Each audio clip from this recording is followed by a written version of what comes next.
Garrett Risman is a former NASA astronaut and a professor of aeronautical engineering at the University of Southern California. Garrett, it's been a while, so welcome back. It's good to see you. Thank you very much. It's always great to join you. Okay, well, yeah, it's a little busy up there right now. You got probes from China, you got the UAE. These both entered orbit last week. What was really impressive about Perseverance, it took this direct path from liftoff on Earth directly to Martian service, skipped that whole orbit bit. And that kind of shows how good NASA is these days at landing these things on Mars.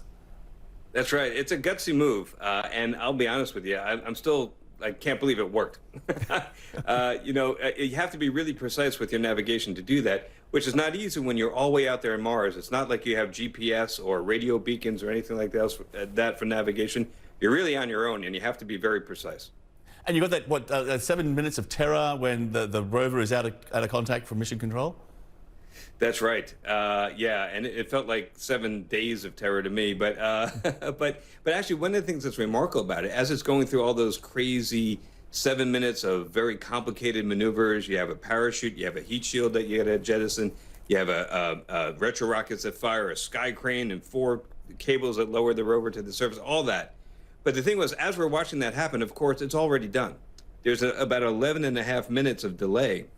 So by the time we're watching our 7 minutes of terror, right when it's starting, we know that it's already either sitting on Mars or it's a big smoking hole. Oh, spoiler alert, huh? Okay. It's been more than, what, 8 years, I think, since the last touchdown by NASA, which means there's now Perseverance and Curiosity exploring the surface. But when we're talking about Perseverance, it's got some really good upgrades compared to Curiosity, and that's this solar-powered helicopter, right? So what else are we looking at here, and what will that helicopter do? Well, it does have a lot of upgrades compared to Curiosity. From the outside, at a first glance, at a cursory glance, it looks the same. But what's very different about it, it has things like the helicopter, like you mentioned. It's also got ground-penetrating radar, so we can see what's underneath the sands of Mars. It also has new instruments that can detect direct signs of life. Curiosity can detect things like phosphorus and carbon and nitrogen and other compounds, but Perseverance can actually see direct biosigns with its instrumentation. So we have a chance of getting that holy grail of some indication of past life on Mars, which would be scientifically the most incredible thing that we could possibly discover. That's the interesting thing about this mission, because it's, the primary goal is, finding evidence of past life. The long-term goal as part of that is actually bringing these samples back to Earth. Assuming we're still here beyond 2030, what samples and how will head back to us? Right. Well, it's too much to do in any one mission. So what Perseverance is going to do is use its drill to take chalk-like sized bits of the Martian soil and rock, and then encase it in metal casings and leave it on the surface of Mars. And then in the future, another probe will come along, scoop those up, and then place it in a rocket that will blast off and travel all the way back to Earth. First rendezvousing in Mars orbit with another craft that would take to the Earth. It's quite a complex bit of choreography, but if it all goes well, we can actually get pieces of Mars that we could take with much more sophisticated instruments that we have here on Earth and really do some serious analysis.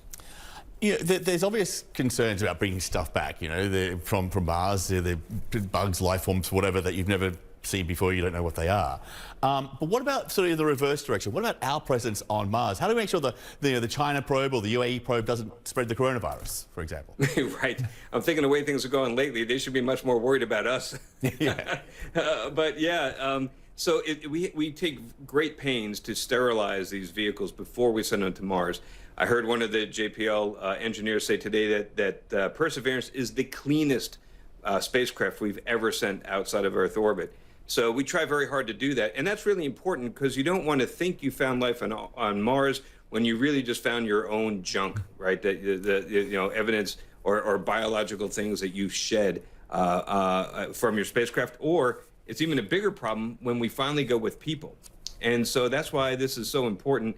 What we really hope that comes out of Perseverance is indications of past life on Mars, and more knowledge, so we know what parts of Mars we should leave alone and not contaminate, and which parts of Mars are okay for human habitation. Well, we're looking forward to a new planet. I think we've ruined this one. Garrett, good to see you. Thank you for being with us. Appreciate it. Okay, take care of this one, though. This one's much better. It's got pizza. Absolutely. Yeah, this one, I agree with that one. Look after the one we've got. Thank you.